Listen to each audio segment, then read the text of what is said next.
ईद उल अजहा का चांद नजर आते ही मुल्क भर में कुर्बानी की जानवर की खरीद फरोख्त के लिए बाजार सजने संवरने लगे हैं, जहां हर शख्स कुर्बानी के लिए तंदुरुस्त और वजनी जानवर की दरकार लेकर पहुंचता है।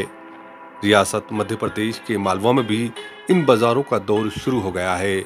वहीं इंदौर की तंजीम बकराबाजी ने सबसे वजनी बकरे का मुकाबला जात का इनेकाद किया, जिसमें इंदौर और इंदौर के इतराफ के बकरा शौकीन और कारोबारियों ने बढ़ चढ़ कर हिस्सा लिया।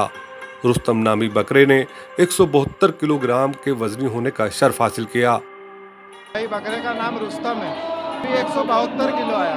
पूरी ब्रीड में मक्खी चीना और इसकी 42 हाइट है। इसको बहुत सारी डाइटें देते हैं अल्हम्दुलिल्लाह, मतलब बकरा दूध काजू बादाम सब चीज़ें खाता है अल्लाह का। बकराबाजी के इस मुकाबला जात में जहां मुख्तलिफ नस्लों के बकरों ने हिस्सा लिया, वहीं शौकीन और कारोबारियों में जबरदस्त जोश भी देखने को मिला।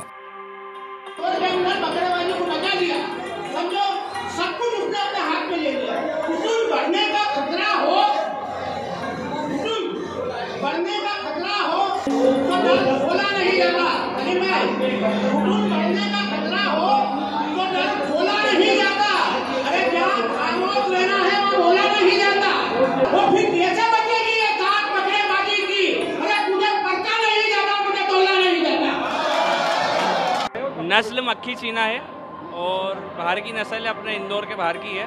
ये सोजत में है, ये अजमेरा बकरा है, ये सोजत पंजाब ग्रास में है। ये मालवा है, मालवा 2.5 साल का, ये पंजाब है।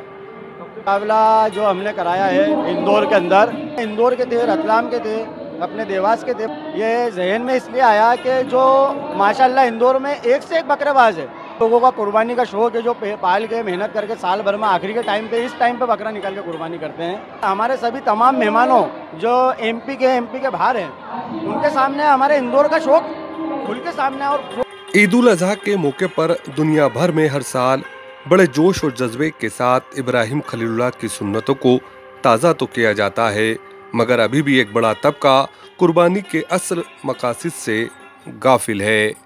ईटीवी भारत के लिए इंदौर से सैयद निजाम अली।